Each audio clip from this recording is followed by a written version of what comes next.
Bonjour à tous, prenez place. Donc,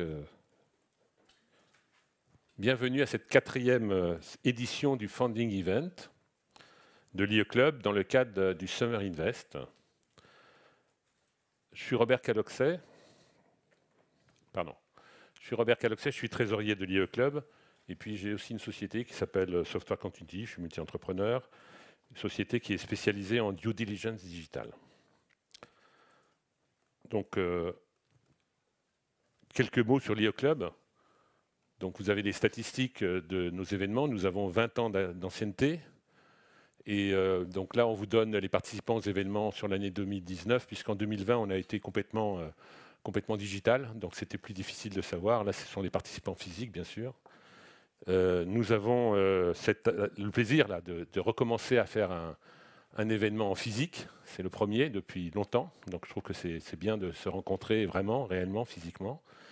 Mais par contre, l'événement est aussi diffusé là sur YouTube, donc on est en digital. Donc je ne sais pas combien il y a d'autres personnes qui nous écoutent, et je les salue, mais je ne les vois pas. Je voudrais remercier en fait aussi les gens qui nous ont aidés à faire cet événement, donc la Chambre de commerce et d'industrie d'Île-de-France, Catalyseur, Pôle et Nueum, ainsi que nos partenaires traditionnels qui sont Neuflis, OBC, Bouygues Énergie, Business France, Smart Global Governance et la CCI. L'IE Club, c'est innovation et entreprise. Et notre mission, c'est ensemble de faire grandir nos entreprises. Donc ensemble, en fait, c'est les startups, c'est les ETI, c'est les grands groupes, c'est les services publics et c'est les investisseurs. Et donc aujourd'hui, dans cet événement, on va présenter 12 startups qui sont à la recherche de financement. Voilà. Et donc, ces 12 startups vont pitcher devant vous pendant 3 minutes. Et donc, elles sont à la recherche de financement et donc elles sont à l'écoute de vos questions. Je pense que l'idéal, c'est qu'on a toute la journée ensemble, donc vous pouvez les rencontrer dans le courant de la journée, ou vous pouvez prendre rendez-vous avec elles sur la plateforme de l'événement. Donc, j'ai appelé la première, qui est AI Intense.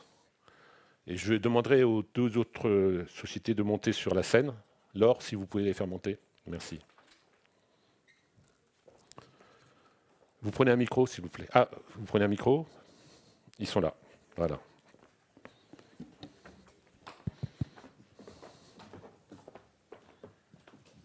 Merci. Donc, comme... excusez-moi. Allez-y. Donc, c'est monsieur Daniel Duhaubou, c'est bien ça? Avec le masque, sans masque. Pardon? Avec le masque, sans masque. Vous pouvez enlever le masque. C'est autorisé par les organisateurs. Oui, merci. Qui est un vétéran de chez IBM et qui a 15 ans de start-up derrière lui. Voilà. Bonjour, Daniel Duhaubou, donc je suis le CEO d'Intense, que j'ai cofondé avec plusieurs médecins, neurologues, réanimateurs et d'autres entrepreneurs plutôt experts en IA. Donc, actuellement, nous vivons une période de rupture dans le domaine de la santé. Et pourquoi? Eh bien, parce que d'une part, nous avons une population qui est vieillissante. Les médecins, neurologues et réanimateurs sont en manque. Enfin, il nous manque 30% de ces médecins aujourd'hui. Et vous avez l'impact de la Covid sur les pathologies neurologiques. Il y a également le phénomène des patients qui prennent de plus en plus en charge eux-mêmes leur parcours de soins. Il y a la pratique médicale qui est en complète transformation du fait de l'usage ces dernières années, cette dernière année, de la téléconsultation, de la télémédecine en général. Et donc, face à cela, nous avons un tsunami de données hétérogènes, multicentriques, structurées, non structurées, de l'imagerie, des données omics, etc. Et donc, le challenge que nous relevons, eh bien, c'est de développer des applications qui vont s'appuyer sur ces données, sur la richesse de ces données, et donc avoir des applications avec une valeur ajoutée de façon à ce que le médecin puisse, les neurologues, les réanimateurs, puissent optimiser, améliorer, personnaliser le parcours de soins des patients. Ça marche. Nous développons donc d'abord une plateforme interopérable, sécurisée, de télémédecine et d'applications métiers. D'autre part, nous mettons en place des data lakes. Des data lakes, ce sont des entrepôts de données santé spécialisés dans le domaine de la neurologie et de la réanimation. Ces data lakes vont être approvisionnés par les dossiers patients qui viennent des applications métiers, des applications de télémédecine, et qui vont également être abondés par les études cliniques, des études traditionnelles ECR ou des études de vie réelle, des études observationnelles. Grâce à ces données, eh bien, on va développer des outils d'aide au diagnostic et au pronostic, un certain nombre d'algorithmes qui vont être intégrés dans les applications métiers, dans la télémédecine. On va passer de stade d'application, de gestion à des applications à valeur ajoutée d'aide à la décision médicale. Aujourd'hui, nous avons déjà développé une plateforme de téléexpertise qui va être lancée dans les prochains jours. Nous avons également développé des tableaux de bord pour les réanimateurs et puis avec des CH, des centres hospitaliers du sud-est de la France, eh bien, nous avons développé des outils qui vont extraire les données des comptes rendus médicaux et les transformer, les structurer de façon à ce qu'elles puissent être exploitables. Notre business model est bien composé de deux parties. D'une part, sur les applications, nous ciblons les hôpitaux, les ARS, les établissements médico-sociaux, et avec un modèle freemium sur les applications de télémédecine, et en fait un modèle SAS pour les autres applications et services à valeur ajoutée. Pour ce qui concerne les entrepôts de données de santé, les données, eh bien, nous visons les laboratoires privés, publics, les organisations publiques et puis les compagnies d'assurance avec un modèle de licence à l'utilisation de ces données tout en partageant les gains de cet usage avec les fournisseurs de données. Et d'autre part, des services pour aider ces utilisateurs à exploiter au mieux ces données. La feuille de route, eh bien, c'est d'abord de mettre en œuvre les applications disponibles, de les commercialiser, d'enrichir avec de nouvelles versions ces applications, de façon à ce que les data lakes soient disponibles l'année prochaine, et à partir de ces data lakes, d'avoir des outils d'aide au diagnostic sur l'AVC, sur le sepsis, etc., qui soient disponibles et prêts à être marqués CE dès 2024. Le nombre de partenaires est important également pour nous. Plus il y a de partenaires sur notre plateforme, mieux c'est. De façon à ce qu'en 2025, eh bien, la plateforme Maintenance soit un partenaire de référence pour toutes les applications, les projets relatifs aux neurosciences. Et pour développer cela, eh bien, nous avons besoin d'1 million et 2 millions dans les 2 prochaines années. Je vous remercie pour votre attention. Merci beaucoup.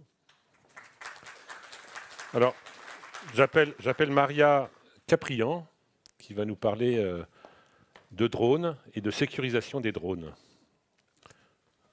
Vous voulez que je vous passe les slides ou vous préférez? Oui, s'il vous plaît. D'accord, merci. Mesdames et messieurs, bonjour. J'ai l'immense plaisir de vous présenter aujourd'hui la société CDSI, Centre Drone Système Industriel, créée en 2016 dans le but de révéler de nouveaux marchés de drones civils sur mesure, à travers la conception des charges utiles. Ce sont les charges utiles qui définissent l'application d'un drone. Jeune entreprise innovante, nous apportons des solutions très écologiques sur différents marchés, comme par exemple la conception d'une tige gyrostabilisée pour traiter les chenilles processionnaires de pain directement dans le nid en protégeant la végétation et l'environnement. Cette méthode est validée par INRA. Une autre méthode de traitement écologique par drone, c'est la stérilisation des œufs de goéland argenté. Avec de l'huile végétale. Ces deux marchés sont déjà prises, validés par CDSI. On a des contrats pour des années à venir avec beaucoup de mairies comme Saint-Malo, Cannes, Rochelle et beaucoup d'autres. L'équipe de R&D travaille aujourd'hui sur un drone gyroptère. C'est un projet inédit, un drone unique qui n'existe pas. C'est un gyroptère coaxial avec un plateau cyclique qui a le but final de voler sans GPS, sans radio et sans compas. Ce sont 3 éléments principaux pour tout drone, mais ce sont aussi les éléments qui rendent tout drone vulnérable. Aujourd'hui, notre équipe pousse les recherches pour rendre le drone interoceptif, c'est-à-dire voler sans les éléments qui le rendent vulnérable. Le drone que vous voyez en image, avec ou sans coiffe, indépendant des infrastructures à voler, indépendant des missions et des applications demandées sur mesure, est déjà en finalisation de la version 1 et 2. C'est-à-dire, aujourd'hui, le drone est homologué à la DGAC. Il vole, fait ses premières missions pour prélèvement des échantillons d'air, largage des sondes, dépôt des médicaments ou d'autres colis d'un site à l'autre. Il peut faire de la surveillance, mais aujourd'hui, il est encore dépendant de GPS et des radios. Nos expériments et nos recherches ont montré que par la fusion de différents capteurs, on peut arriver à aider le drone à se reconnaître dans son environnement, à continuer à naviguer, à terminer sa mission sans dépendre du signal GPS et des dépendances des radios. Ce genre de vol est plus sûr, plus robuste et ne dépend de rien. Aujourd'hui, on a beaucoup de drones, mais tous sont vulnérables. Ce sera le premier drone qui ne dépendra de rien, juste de ce qu'il aura dans son ventre.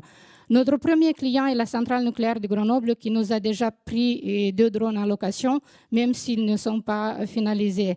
Un autre client qui nous a demandé une option plus délicate, c'est-à-dire le drone devrait atterrir sur une plateforme de recharge automatique, aura les premières démonstrations fin octobre cette année et nous passera les premières 2 commandes. La RATP nous a donné la possibilité de faire les premiers tests dans leurs infrastructures, étant donné que cette brique technologique donnera la possibilité d'inspecter et de diagnostiquer tout ce qui est espace indoor. Les drones pourront être vendus, loués à nos clients finaux ou aux opérateurs de drones qui pourront faire des prestations. Nous avons aussi l'agrément de faire des formations pour nos acheteurs. Nous cherchons aujourd'hui 200 000 € pour pousser le développement de la version numéro 3 et apporter sur le marché un drone interoceptif. Je vous remercie infiniment. Merci beaucoup. Merci. Alors, j'appelle Salma Arinodorki, j'espère que j'ai bien prononcé, qui est aussi dans le domaine de l'e-santé. Vas-y. Je passe les slides, pardon. Excusez-moi, j'étais un peu long. Voilà. Bonjour, je suis Salma Arinodorki, fondatrice de Coach to Clean. Alors, pourquoi et que veut dire Clean? C'est l'acronyme de coaching de libération d'empreintes émotionnelles négatives. Alors, nous sommes tous confrontés à des ressentis émotionnels qui vont aller influer sur nos actions ou nos réactions. Jusque-là, tout est normal, sauf quand ça se transforme en blocage émotionnel et en frein à la réussite. Dans ce cas, nous posons la question de savoir comment nous allons nous en défaire, comment gérer le stress, la frustration, la colère, la prise de parole, la prise de décision, mais aussi comment gérer comment gérer la performance et son leadership. Bref, tout ce qui nous empoisonne la vie, mais que nous ne voulons plus subir. Alors, pour cela, nous pouvons constater qu'aujourd'hui, 20 millions de personnes sont concernées en France de manière chronique et dans le milieu privé et professionnel. Alors, il y a différentes pratiques ou thérapies pour accéder au bien-être, notamment la psychothérapie. Mais aujourd'hui, nous assistons à une transformation de l'offre, de la demande et des besoins dans un monde qui est de plus en plus rapide et qui est dans l'immédiateté. Les personnes ont besoin de solutions efficaces et rapides. Et consulter un psy dans le cadre du travail reste une démarche complexe qui est souvent mal perçue par la hiérarchie. C'est pourquoi, en 2019, j'ai créé la plateforme Coach to Clean, une plateforme dédiée à la libération émotionnelle, 100% digitale, 100% anonyme, 7 jours sur 7 et à distance, pour un accès immédiat à des séances clean, donc une méthode innovante, efficace en 2 à 4 séances, par la mise en relation avec des coachs praticiens, adhérents à la plateforme et certifiés exclusivement par l'Institut de Coaching International, notre partenaire.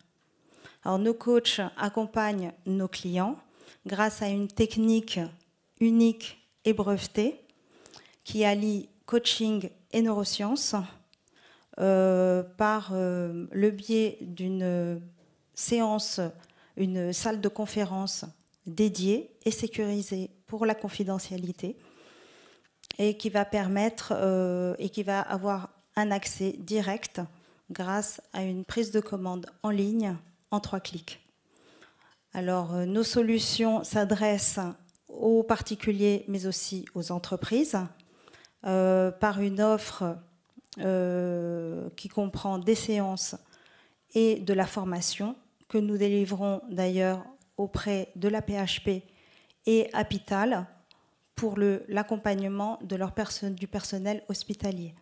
Alors, Coach2Clean est présent dans les pays francophones, mais le but est de se développer encore plus à l'international pour répondre à des besoins mondiaux et immédiats liés à la crise de la Covid, ce qui est qui est vraiment dans l'urgence.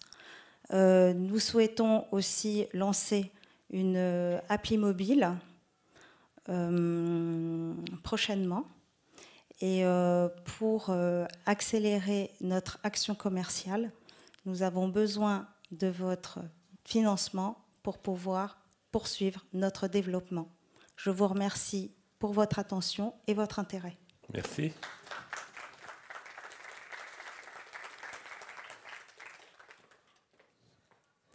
Alors, encore une entreprise dans le domaine de l'e-santé, donc Doc & Doc, et c'est donc Peter Cools qui va venir vous présenter. Merci pour l'introduction, Robert. Enchanté, je m'appelle Peter Cole, je suis le responsable commercial et marketing de Doc & Doc. Et Doc & Doc, c'est une plateforme de recrutement pour professionnels de santé qui met en relation tout type de spécialités partout en France. Et la vraie particularité de cette plateforme, c'est qu'on est les seuls sur le marché à avoir l'information de disponibilité et de mobilité de ces candidats. C'est ça qui nous permet de les mettre en relation et aussi de les envoyer dans des départements où peut-être jusqu'alors c'était plus compliqué de les faire déplacer. On parle de désertification médicale. Donc en l'occurrence, on a 3 types de clients payeurs. Les établissements de santé, les médecins libéraux qui peuvent être seuls à leur compte ou alors en cabinet de groupe, également les collectivités et territoires. Je vous parlais tout à l'heure de mobilité de ces candidats, de ces remplaçants. On a pour ça créé une innovation qu'on appelle la Doc & Box. L'innovation de la Doc & Box, c'est un sujet de attractivité territoriale qui nous permet d'associer à un déplacement professionnel d'un de ces candidats, une attractivité qui peut être sportive, culturelle, touristique, disons. Et c'est autour de cette thématique qu'on arrive en plus à intéresser les collectivités. Donc, quand on parle de collectivités, c'est autant les régions que les départements, que parfois des mairies de manière très localisée qui s'intéressent à faire parler de leur territoire, de faire en sorte de motiver un praticien quand il se déplace, à s'intéresser au-delà de sa mission professionnelle, pourquoi pas à se projeter sur une installation. Depuis la création en 2018, notre fondatrice, le docteur Carilla Cohen, qui est radiologue, on a créé du coup cette première plateforme sur les médecins, toutes spécialités en France. Et depuis ce lancement, on a réussi à capitaliser 10 000 professionnels de santé sur cette plateforme, dont 300 sont aujourd'hui payeurs. En 2021, j'ai eu le plaisir de gérer un projet avec différentes personnes dans la société qui a fait la tentative de créer un prototype pour élargir au-delà des médecins cette plateforme sur d'autres professionnels de santé.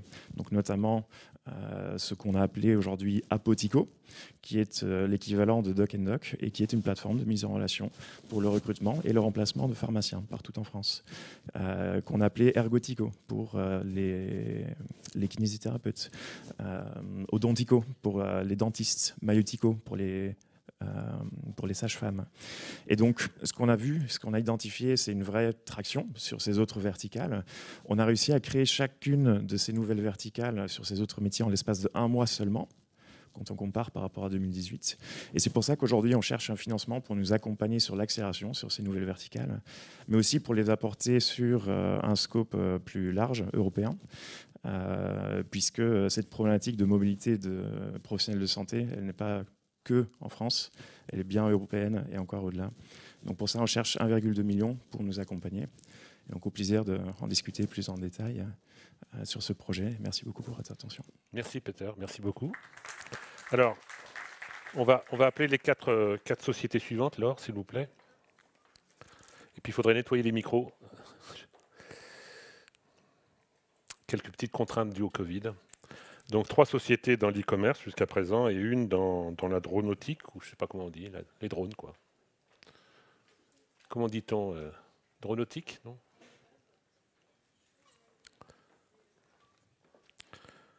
Donc le premier qui va intervenir, c'est Pierre Lévy. Pierre Lévy qui a déjà beaucoup d'expérience dans les grandes entreprises et un peu dans les startups. C'est bien ça, Pierre? Et qui a fait de la stratégie à travers le Gartner Group de longues années. Alors on y va, pardon. Oui, bonjour à tous. Donc, je suis le cofondateur de FinStart, qui est une plateforme digitale qui répond aux problèmes. Je vais peut-être passer au slide suivant.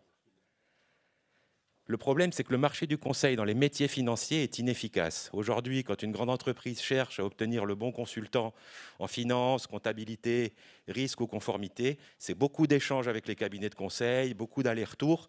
Bref, ça prend beaucoup de temps. Et on ne trouve pas toujours la compétence parfaite dont on a besoin.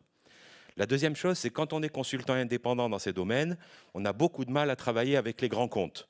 Se faire référencer, etc., c'est très, très difficile.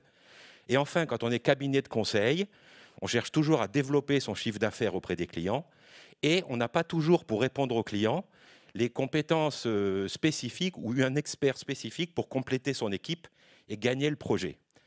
Donc, quand on a vu tous ces éléments-là, on a décidé de créer une plateforme qui s'appelle FinStart et l'objectif, c'est de trouver le bon consultant financier pour le projet le plus vite possible.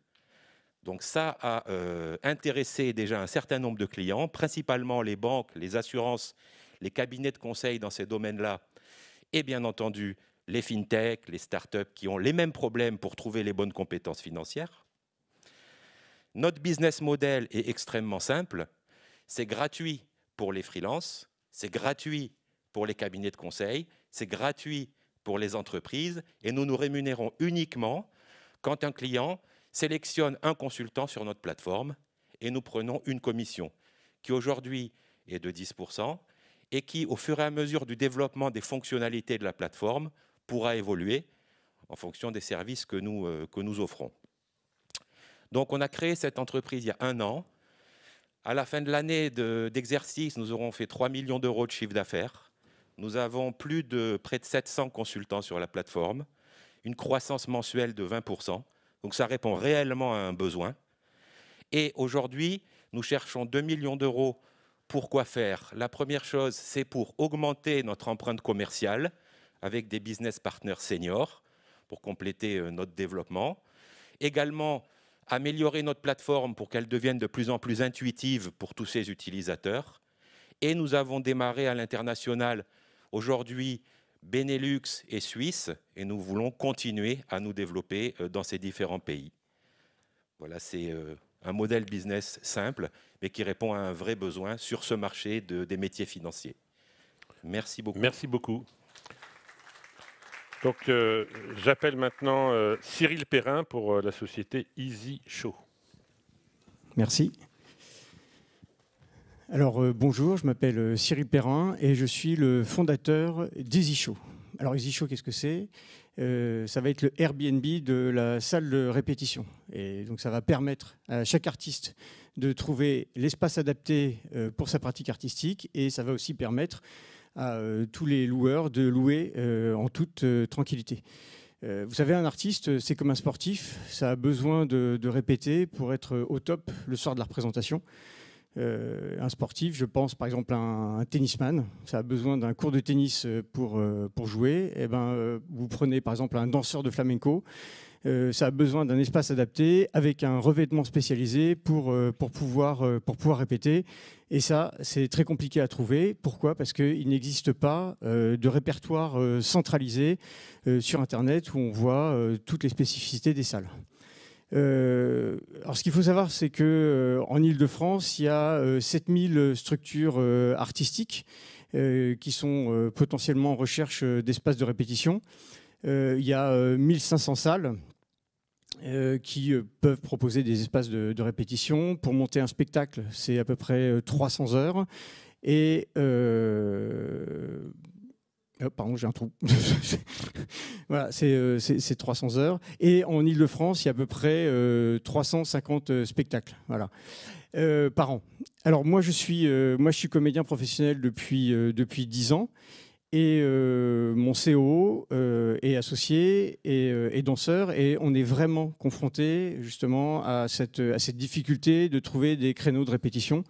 Parce que comme je vous disais, il n'y a pas de répertoire spécialisé qui existe sur Internet, donc il faut aller fouiller chaque site, et puis après il faut appeler pour savoir s'il y a des créneaux de libre, combien c'est, est-ce que c'est disponible, et puis après il faut passer à l'autre. Et donc ça prend du temps, et donc pour un artiste c'est vraiment pas facile. Et pour les salles, c'est pareil, ça prend du temps parce qu'elles passent, moi je sais que j'ai fait des enquêtes auprès des salles pour savoir si c'était un service qui pouvait les intéresser. Et elle passe du temps au téléphone pour savoir, justement, répondre au téléphone, savoir s'il y a de la place, elle gère les annulations, elle gère les différents moyens de paiement, parce que qui va payer en cash, en carte bleue, en chèque, voilà. Donc ça, c'est très time consuming, excusez-moi.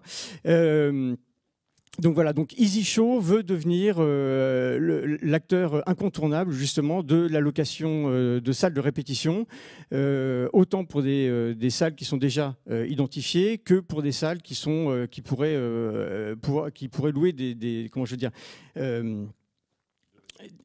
pourraient louer des créneaux de répétition comme des cantines d'entreprise, des espaces dans les EHPAD ou alors des bureaux inoccupés.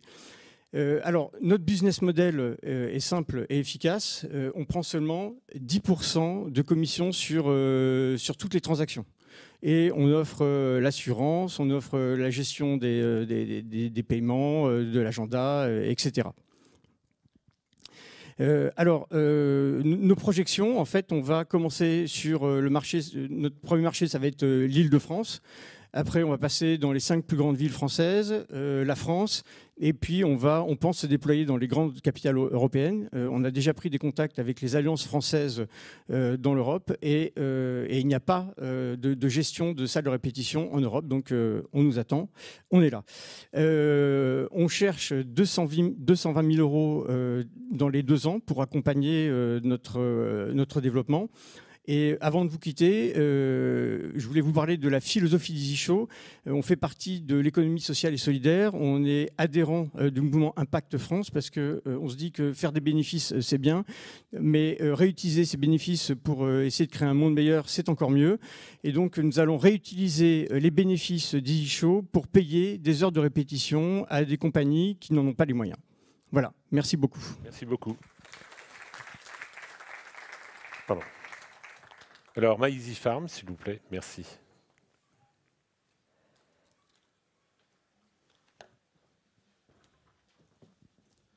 Bonjour à tous, François Thirard, dont je suis le fondateur de My Easy Farm. Donc, je vais vous parler d'agriculture et d'agriculture durable. Les challenges de l'agriculture actuellement, c'est de nourrir la planète. On sait que le nombre d'habitants est en train d'augmenter de manière importante.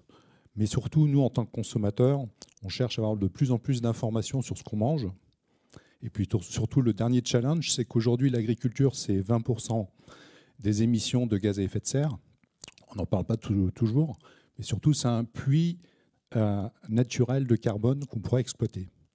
Donc, My Easy Farm, c'est une société que j'ai montée il y a 4 ans maintenant,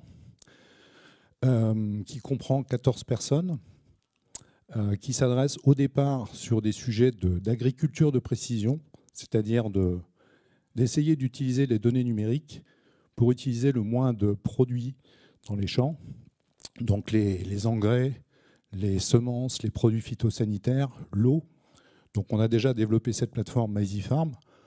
On a déjà aujourd'hui plus de 500 clients qui sont des agriculteurs, qui utilisent la plateforme en France, en Europe de l'Ouest. On est présent en Italie, on est présent en Espagne, on est présent au Brésil. Mais surtout, le principal sujet, c'est le sujet du carbone. On travaille déjà également donc, avec un certain nombre de grands groupes de coopératives agricoles comme par exemple Axéréal, Vivesia et d'autres. Et on travaille avec tous les grands fabricants de matériel agricole pour pouvoir facilement échanger des données avec ces matériels.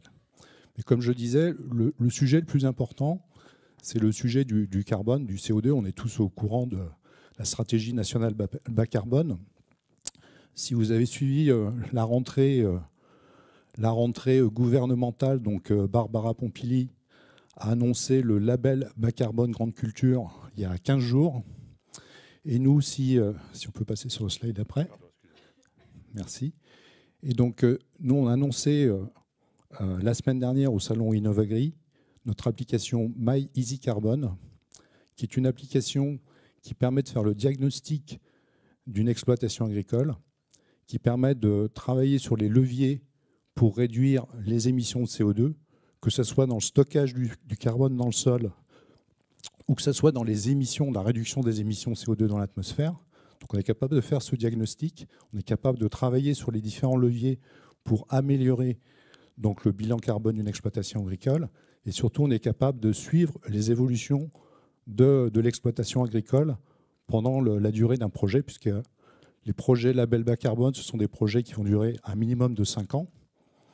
Donc on est capable de faire l'ensemble de ces choses et donc de calculer ce qu'on appelle des crédits carbone qui vont pouvoir être achetés par des porteurs de projets ou par des sociétés qui ont besoin de compenser leurs émissions CO2. Notre objectif, donc au-delà des 500 agriculteurs qui utilisent déjà notre plateforme, c'est d'économiser 1 million de tonnes équivalent CO2. Il faut savoir qu'on émet chacun à peu près en moyenne en France 8 tonnes par an. Donc je vous laisse faire le calcul du type de compensation que ça peut faire. Et bien sûr, c'est réduire ces émissions, mais surtout en rémunérant les agriculteurs pour leur changement de pratique culturelle. Typiquement, ça peut représenter une 50aine d'euros par an et par hectare.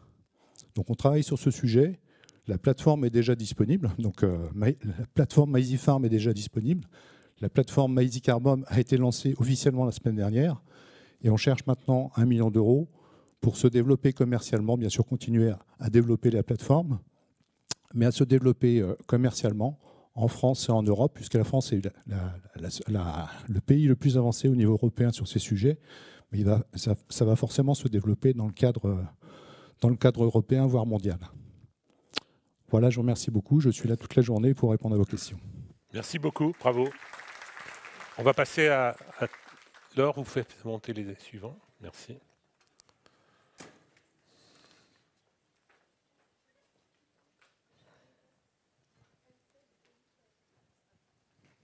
Pique-nique.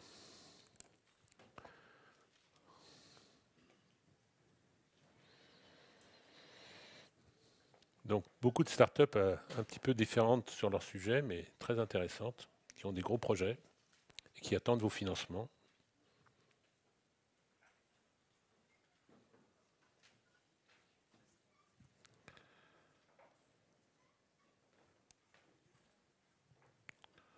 Donc, Raphaël Brochard, on vous écoute.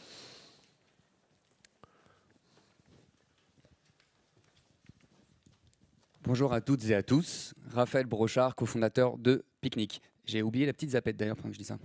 Je peux le faire pour vous. Tu fais pour moi. Ok, merci. Donc oui, Pique-nique, on a cofondé la société il y a maintenant 3 ans de cela. 3 amis d'enfance cofondateurs. Avec une raison d'être, c'est donc créer de l'expérience de proximité. Avec nos expériences respectives, on a remarqué que les solutions actuelles pour aménager l'espace urbain et rural n'étaient pas forcément adéquates et surtout un gros impact environnemental. Donc du coup, on veut embellir la ville, on la rendre plus durable. Et comment on le fait? Du coup, comment on le fait? C'est grâce donc à des micro-architectures, des kiosques. On fait les caravanes du 21e siècle, nous sommes constructeurs, qui sont mobiles, donc sur châssis routier. On peut le trimballer avec un permis UV, vous et moi. Modulable en termes d'aménagement, de fonctionnement, et autonome en énergie renouvelable. On développe des centrales solaires, éoliennes, rendement, stockage, redistribution de cette énergie renouvelable, pour alimenter toutes les fonctions digitales à l'intérieur du bâtiment. Slide suivante, s'il te plaît. Donc, on a développé plusieurs gammes pour répondre à des besoins. Les usages sont principalement donc, des points de vente de proximité. On fait des agences itinérantes pour, par exemple, les opérateurs transport, Transdev, RATP Développement. On en livre un peu partout en France, avec les promoteurs immobiliers, également ce qu'on peut appeler les bulles de vente. Tout un aspect service de proximité avec du public, des collectivités. Et événementiel, donc accueil, billetterie, etc., signalétique, et de la restauration. On fait également des food trucks 2.0. Donc différentes gammes pour différents besoins. En termes de superficie, on part du plus petit, le M, qui fait 5 mètres carrés intérieur, une envergure d'environ une trentaine de mètres carrés, jusqu'au XL qui est déployable. On part d'un 15 mètres carrés avec des systèmes de Vera, on arrive à 35 mètres carrés utiles intérieurs. Tout le confort de chez vous, pompe à chaleur réversible, etc., cuisine, enfin voilà, vraiment le bureau, la maison qui se balade. Donc deux usages différents un petit peu sur le M et le XL, des puissances énergétiques bien entendu différentes aussi, mais on peut aller vraiment très loin dans les fonctionnalités énergivores. Notre activité du coup, et d'ailleurs on développe un S qui était en expérimentation, c'est aussi sur le parvis de Paris-La Défense, qui va être beaucoup plus petit du coup. Oui, donc notre activité, on les loue, on a du stock, on est donc constructeur, on a une petite usine en banlieue parisienne dans le 93, et donc une maîtrise complète de la chaîne de valeur, éco-conception, fabrication et distribution, location, on a du stock, on les loue effectivement très court terme ou moyen terme. L'acquisition, fabriquer sur commande du neuf selon spécificité, et la vente de l'occasion. Très intéressant, ça nous permet nous de faire de la R&D, optimiser notre produit et bien sûr la chaîne de production industrielle. Et des revenus récurrents qui sont aussi par les services, donc logistique, clé en main, livraison, entretien, maintenance, personnalisation, stockage et de la donnée. Les pique-niques sont également équipés de systèmes IoT. C'est un bâtiment connecté, on est en capacité de voir qui est dedans, qui interagit autour du module. Bien sûr, sur la question de rendement, de stockage, il y a une app, il y a tout ce qu'il faut pour l'aspect connecté. Donc on a fait 2019, notre première année, 310 000 € de chiffre d'affaires hors taxe. On est passé à 400 sur la deuxième malgré le contexte. Et cette année, donc troisième année 2021, on devrait atterrir à notre premier million de chiffre d'affaires. Donc c'est une bonne leçon de comment faire les suivants, bien entendu. On était donc en fonds propres jusqu'à ce jour. On fait du CA et de la rentabilité dès la première année. Et donc une quarantaine de clients, je ne l'ai pas précisé, donc public et privé, avec la récurrence, très important pour nous. Et donc oui, de première levée de fonds dilutive, c'est pour ça que je suis là bien entendu, série A cette année sur le 4e trimestre. On ouvre notre capital, on cherche des partenaires, donc bien sûr sur le côté euro, mais sur le côté aussi accompagnement, bien entendu. On a gagné une vingtaine de concours, d'ailleurs aussi celui du Paris-Ouest La Défense, prix innovation de ville durable, s'il y a des gens d'entre vous, salut. Et oui, donc voilà, série A, c'est en fin d'année, et je serais ravi de discuter avec vous tout à l'heure. Merci. Merci beaucoup. Donc, Sami Vogt. Bonjour à tous, je m'appelle Sami Vogt, je travaille dans la mode depuis 2011 dans le domaine du design et j'ai lancé ma propre ligne de vêtements en 2020. Donc, c'est-à-dire, c'est une société qui s'appelle Maison Sami Vogt Paris qui va faire la gestion, la commercialisation de la marque qui s'appelle Infinity. J'ai lancé cette marque avec le désir, avec le rêve de montrer que c'est possible de développer une collection de mode qui a une approche de design qui est très fort, mais avec un aspect de développement durable. Donc, tous nos tissages vont être développés en France avec des techniques durables de production. Donc, c'est-à-dire, nous allons faire la production de la laine, de la soie, du coton, en partenariat avec les meilleurs producteurs de France, pour pouvoir ainsi développer nos produits. Donc, notre gamme de produits à nos jours, ce sont les écharpes, les foulards, les chemises en soie, certains blazers. Et nous avons le rêve d'agrandir encore cette offre de produits. À côté de ça, pour pouvoir sponsoriser le projet, j'ai lancé aussi le service du conseil. Donc, c'est-à-dire que je vais créer des collections pour d'autres maisons, faire du conseil en termes de style, d'image à quelques maisons à l'étranger, comme par exemple au Qatar en ce moment, que je développe une collection Made in France de vêtements de sport. Et le rêve, c'était vraiment de faire connaître le Made in France et les technologies de modernité de production de tissage français un peu partout dans le monde. Donc, la société, je l'ai ouverte en juillet 2020. En décembre 2020, j'ai ouvert la première boutique, complètement sponsorisée par les premières ventes que j'avais fait en ligne et un événement de pop-up.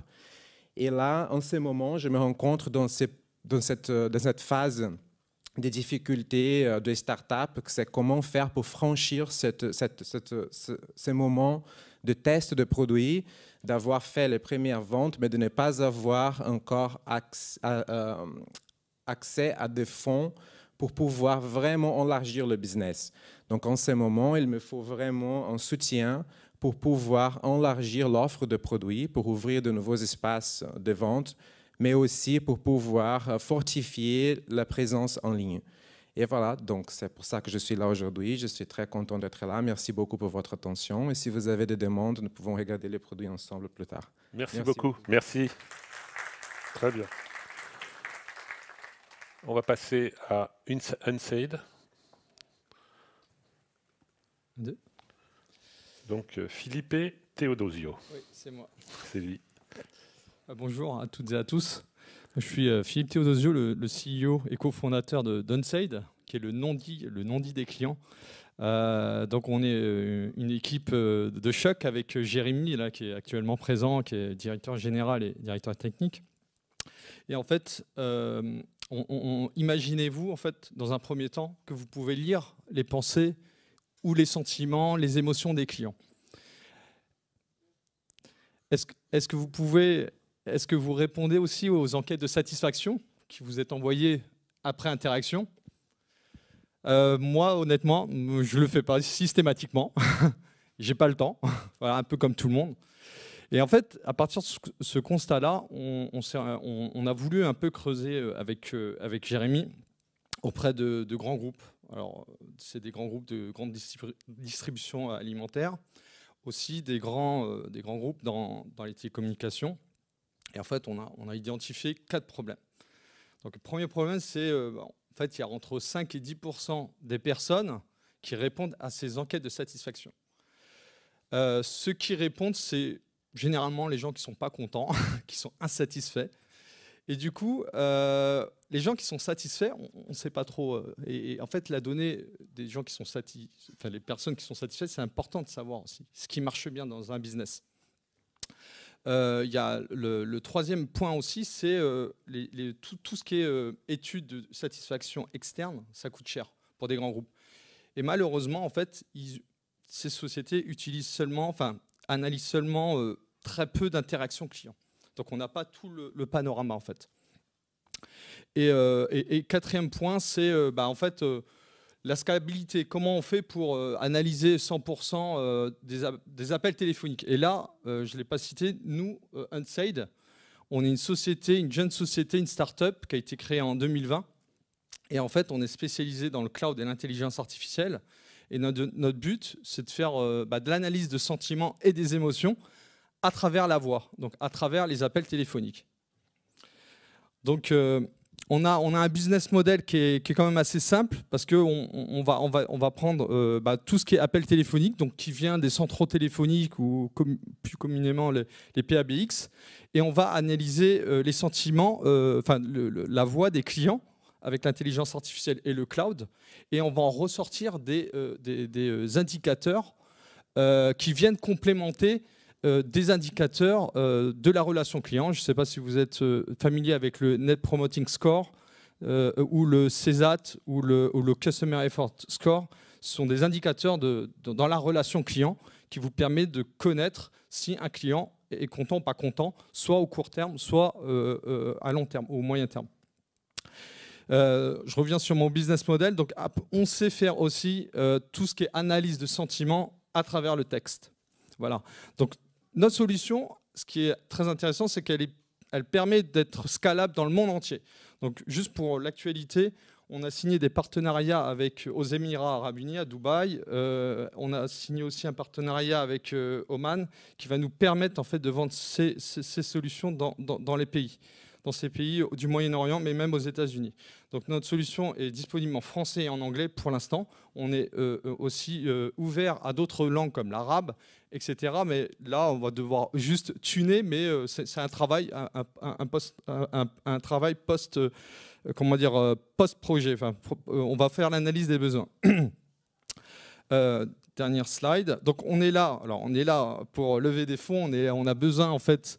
Pour la première phase de 100 kg. Aujourd'hui, en fait, une solution qui est prête a été déployée. On travaille déjà avec un grand groupe dans les télécommunications. On travaille aussi avec des grands groupes de sociétés informatiques dans la banque et dans l'assurance. Et pour la première phase, on a besoin de 200 kg notamment pour l'industrialiser.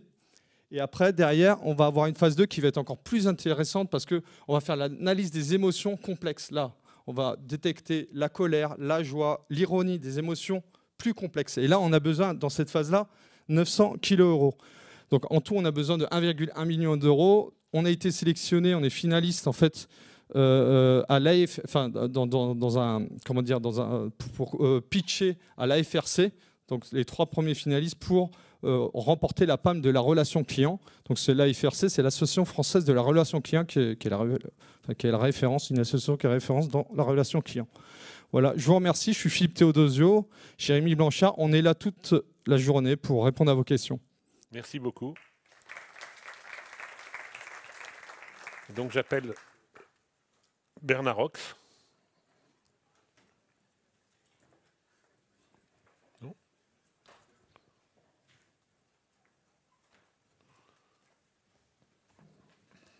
On y va ? Oui, j'y vais. Bonjour, Bernard Rox. J'aurais voulu la précédente slide. Pas de problème. C'est parti. Ah ben il en manque une, bon c'est pas grave. Bonjour, donc je suis le fondateur de Urban Hub. Urban Hub, c'est un acteur de la logistique urbaine. Et le thème que nous abordons, donc à défaut d'image, on va le faire en texte, c'est comment réconcilier les enjeux du e-commerce et les enjeux de la transition écologique dans les grandes villes. Concrètement, augmentation forte du e-commerce, on peut passer à la suivante. Augmentation très forte du e-commerce, je ne vais pas vous faire l'article là-dessus, la pandémie n'a fait que renforcer le phénomène, et en même temps, je vais prendre aussi appui sur, je sais pas moi, le rapport du GIEC par exemple, la transition écologique et les impératifs d'action, disons maintenant, un petit peu plus rapides de ce côté-là. Donc si on met ces deux disons, phénomènes en face à face, eh bien ils sont relativement antagonistes, dans la mesure où un grand acteur américain du e-commerce a mis dans la tête d'une bonne partie d'entre vous, hélas, que toute livraison en e-commerce, tout achat pouvait être livré dans les quelques heures qui suivent votre décision, et en plus que ça allait rien coûter. Hein ? Votre décision et votre règlement. Oui, voilà, c'est ça. Donc ça, c'est très joli, mais physiquement, ça pose d'énormes problèmes. Et si on veut, de l'autre côté, commencer dans les grandes villes à faire des livraisons un peu propres, alors je ne parle pas de livraisons compensées en carbone par les grands opérateurs, mais je parle de livraisons vraiment vertes. L'exemple type, c'est le vélo cargo.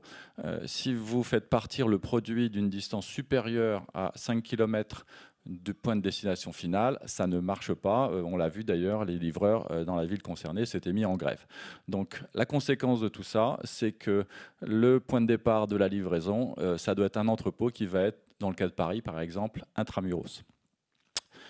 Donc la conséquence pratique, c'est qu'il est nécessaire de disposer d'entrepôts de transit en ville.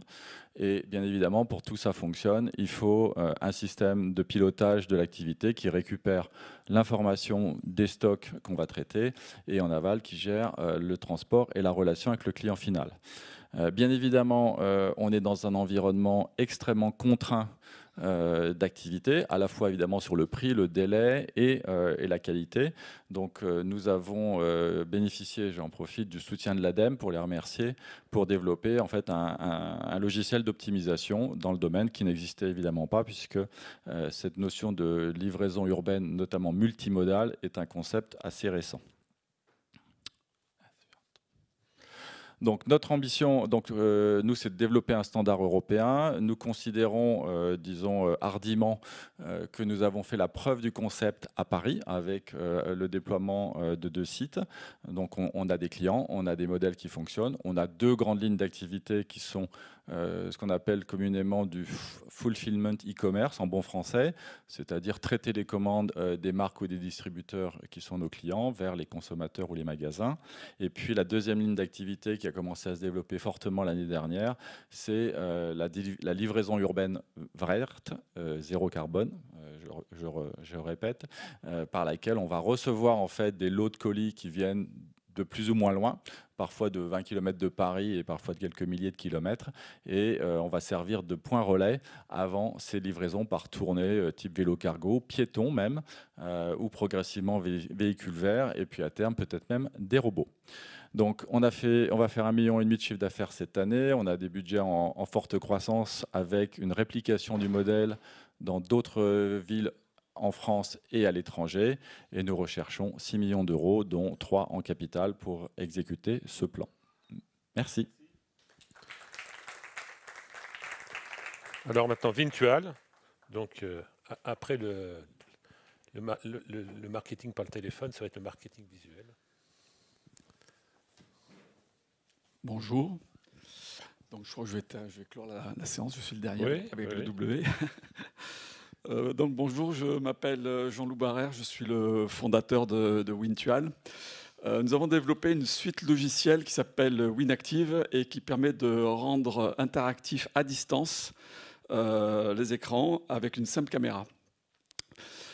Cette suite comprend 3 modules. Le premier module, c'est le module détection. Le module détection, c'est un peu le Google Ads des écrans physiques parce qu'on va analyser l'audience. On va déterminer le nombre de personnes qui passent devant l'écran, le nombre de personnes qui s'arrêtent pour regarder l'écran, ce qu'ils ont regardé. Et on va aussi déterminer leur âge, leur genre et leur humeur. Et avec ces informations-là, on va adapter l'affichage à la personne qui se trouve devant. Donc si vous êtes un homme de 50 ans ou une femme de 30 ans, vous n'aurez pas le même contenu. Bien entendu, on va générer des statistiques qui sont anonymes et conformes au RGPD. Le module interaction, lui, va permettre d'interagir de façon dynamique, comme on le voit là actuellement, avec un écran. Ça peut être avec des vidéos pour faire des fenêtres virtuelles, avec des 360 pour faire des visites virtuelles, ou avec des pages HTML, comme on le voit, pour interagir simplement avec la main et piloter l'écran.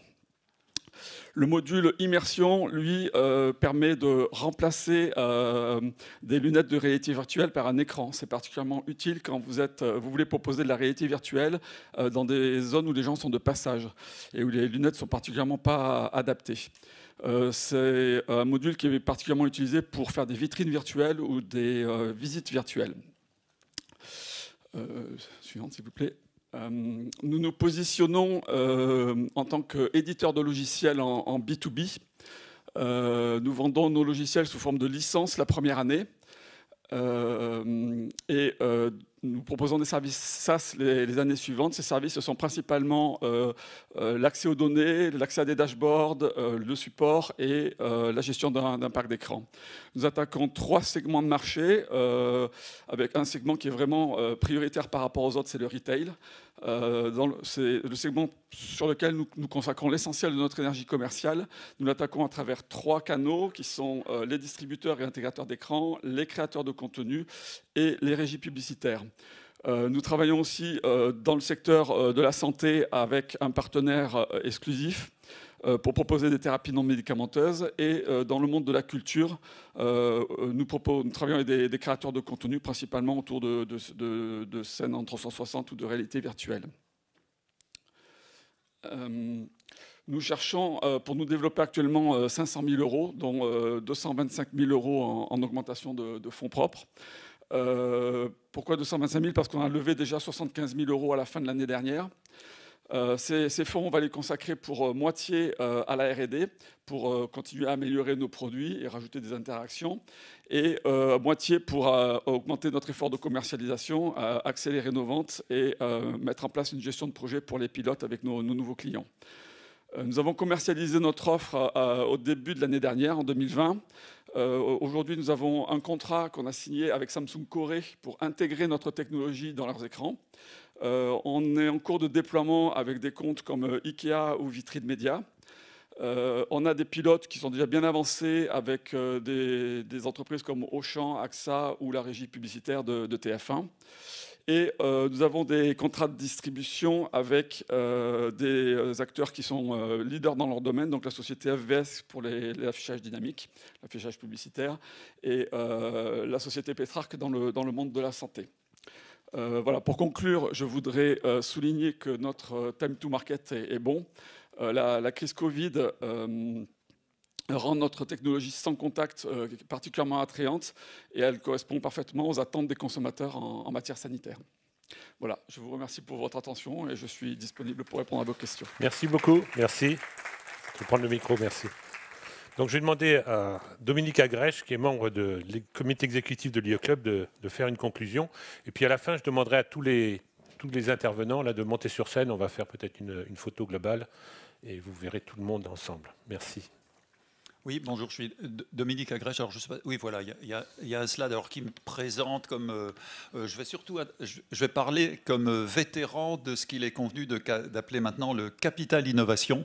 Je fais tout de suite une toute petite digression là-dessus. On parle maintenant de capital innovation. C'est un grand pas en avant depuis l'époque où on parlait de capital risque, parce qu'on était quand même assez sévèrement handicapé par rapport aux anglo-saxons. Je ne vous fais pas le dessin. Si je vous propose d'investir en capital risque, à mon avis, il n'y aura pas beaucoup de monde qui viendra. En revanche, le capital innovation ou le venture capital pour les anglo-saxons, c'est quand même beaucoup mieux. Donc aujourd'hui, on vient de voir 12 startups alors qui lèvent des fonds avec un spectre assez varié, puisque ça va de 100 000 euros jusqu'à quelques millions. Ce qui est admirable, c'est la variété des secteurs d'activité. Et des secteurs d'activité, c'est peut-être pas le bon terme, mais des modèles économiques également, puisqu'on a du logiciel, on a du service, on a des choses très matérielles et physiques, et avec de l'innovation dans le bidule physique ou dans la façon dont c'est géré. Donc tout ça, c'est très bien. Encore une fois, l'innovation, assez souvent, elle arrive à l'intersection des différents domaines de compétences. Donc, si je devais faire un petit laïus chapeau sur la notion de levée de fonds quand on est une start-up, je dirais qu'aujourd'hui, tous les indicateurs pour lever des fonds sont au vert. Je vais un tout petit peu préciser. Typiquement, c'est pour dire qu'il y a beaucoup d'argent et beaucoup de gens compétents pour investir cet argent, ce qui est important aussi. Des gens compétents et des gens donc qui comprendront, quel que soit votre modèle économique, quel que soit votre secteur d'activité, ce que vous faites. Un exemple sur l'abondance d'argent. En 2020, les statistiques de France Invest. Je parle de France Invest, c'est l'association professionnelle du capital investissement. Donc les stats de France Invest disent qu'il y a eu 3 milliards. On est dans les milliards là, donc ça ne parle pas beaucoup quand on cherche à lever 250K, mais enfin quand même, il y a eu 3,5 milliards de levées par les fonds d'investissement. Donc c'est une progression assez notable par rapport à l'année 2019. L'argent investi, il a été un peu près stable, mais ça c'est l'effet Covid, donc il faut comprendre ça plutôt comme quelque chose qui aurait dû accélérer, mais qui n'a pas complètement accéléré, puisque c'est à peu près stable. Donc ça veut dire que tous ces investisseurs ont en magasin ce qu'on appelle un gros stock de dry powder. Alors ils disent ça comme ça, c'est la poudre sèche qui n'a pas encore servi à propulser un quelconque boulet de canon. Et donc il y a de l'argent. Il y a de l'argent auprès de ces gens-là, mais d'une certaine manière, ça n'est pas tout. J'ai repéré sur la liste, parce que je ne connais pas tout le monde bien sûr, mais j'ai repéré sur la liste qu'il y a dans le public un certain nombre d'intervenants de profil corporate venture. Alors corporate venture, qu'est-ce que ça veut dire? Ça veut dire que ce sont également des gens qui ont de l'argent à investir, mais en tant qu'émanation d'un groupe industriel. Donc le métier, la fonction, c'est à peu près la même chose. Ce sont des gens qui en général sont connectés de façon hyper précise dans les milieux qui peuvent être intéressants pour une jeune boîte qui se lance. Et enfin, troisième catégorie d'intervenants qui certes ont moins d'argent, mais sont également de plus en plus présents, et là je ne vais pas vous assommer avec des stats là-dessus, c'est la catégorie dite business angel. On a fort heureusement, et c'est une certaine logique, de plus en plus de gens qui ont fait ou qui sont en train de faire des carrières très convenables ici ou là, et qui participent soit en solo, soit en participant à des clubs et des associations de business angels, qui elles-mêmes sont de plus en plus professionnelles, vous demandent un business plan, enfin vous posent les bonnes questions, exactement les mêmes qu'un capital risqueur dit professionnel. Donc ça aussi, ça existe. C'est très important. C'est très important aussi de faire monter à bord du capital d'une entreprise, souvent au départ, des gens comme ça qui ont vocation à devenir vos confidents, etc., etc. Donc sur tous ces critères-là, les voyants sont au vert. Ça n'empêche qu'une levée de fonds, ça reste quand même un sacré boulot. J'allais presque dire que ce soit facile ou difficile. Parfois c'est difficile difficile parce qu'il faut tirer pas mal de sonnettes pour être reçu. Enfin, il faut aller tirer 50 sonnettes pour avoir 20 rendez-vous ou 10 ou bon, très bien. Ça peut être le contraire. On peut être sollicité par tout un tas de gens qui d'une certaine manière vous tournent autour. Et alors là, le problème, c'est de choisir. Il n'y a pas un sujet tellement plus facile que l'autre quand on y réfléchit. Voilà, c'est ce que je voulais passer comme message. Au passage, évidemment, je remercie au titre de l'IE Club et de l'écosystème, la CCI, qui fait vraiment bien son travail en organisant des événements comme ça qui sont assez en amont dans l'histoire, enfin dans la vie des entreprises qui lèvent des fonds. Je fais le petit rappel pour les membres de l'IE Club, dont certains sont dans la salle et dont certainement beaucoup sont également en ligne. C'est le rappel des prochains événements de l'IE Club. Alors l'IE Club, toujours tourné autour de l'innovation et des jeunes entreprises innovantes. Alors heureusement qu'il y a les dates parce que je ne les avais pas en tête, mais le 21 octobre, donc l'innovation et les énergies vertes, ça se passera dans les locaux de la banque Neuflis OBC, qui est notre grand partenaire, et ça se passera donc le 21 octobre. Ensuite, il y a le 17 novembre les trophées de l'international du numérique. Alors là, c'est avec un autre de nos partenaires qui est Business France, hein, c'est bien ça. Donc c'est toujours dans les locaux de Business France, je suppose. Ça n'a pas bougé. Voilà, au pied des pattes du lion d'Enfer Rochereau, presque. Et enfin, alors on a le droit d'être dans les trois catégories d'une certaine manière, puisque le 3 décembre, ce sera les trophées de l'entrepreneuriat féminin. Donc là, désolé messieurs, mais il y a des dames. Voilà, mais il y a des dames qui ont également pitché. Donc là, c'est la Chambre de commerce de Paris, voilà. Vers le Palais Brognard. Et c'est au Palais Brognard, merci. À côté. Juste à côté. Ah oui, tout à fait. Dans les locaux de la CCI, alors qui sont plus classiques que l'implantation à la Défense, mais j'ai compris qu'il fallait la complémentarité entre les deux et qu'une implantation à la Défense, c'est quelque chose de particulièrement pertinent et efficace dans beaucoup d'activités ces temps-ci, et que les loyers ont un petit peu diminué à cause d'eux ou grâce à l'effet Covid, si on peut dire. Donc encore une fois, merci aux participants. Les pitchs étaient très convaincants. À chaque fois, on sent qu'il y a un potentiel de marché et les compétences pour aller chercher ce potentiel de marché. Et donc j'aimerais bien que vous les félicitiez dès qu'ils seront sur scène. Donc voilà, le jeu, c'est maintenant de monter sur scène. Alors, on a le droit de garder le masque parce que pour une photo de groupe, la distanciation sociale, elle est un tout petit peu moindre. Je vais remettre le mien aussi. Alors, par ordre de taille, peut-être. Donc les petits devant, les grands derrière. Les grands derrière, vous êtes grands là. Dominique, à toi. Moi, je vais me mettre au milieu par là, je suis assez grand. Je suis derrière madame, je suis assez grand. Laure, vous êtes prête? Alors Laure va immortaliser. De toute façon, vous passez déjà sur YouTube. Donc, et là, on est là. Et donc, merci à tous. Hein. Et bravo pour vos pitchs. Et puis j'espère qu'il y a pas mal de gens dans la salle qui vont... Les rendez-vous. Hein. Donc les rendez-vous, vous pouvez les prendre tout de suite physiquement. Ou alors, vous pouvez aller sur la plateforme, même, je crois, demain et après-demain, il y a des rendez-vous digitaux possibles. Merci. Merci à tous. Merci à tous. Et à l'année prochaine, alors.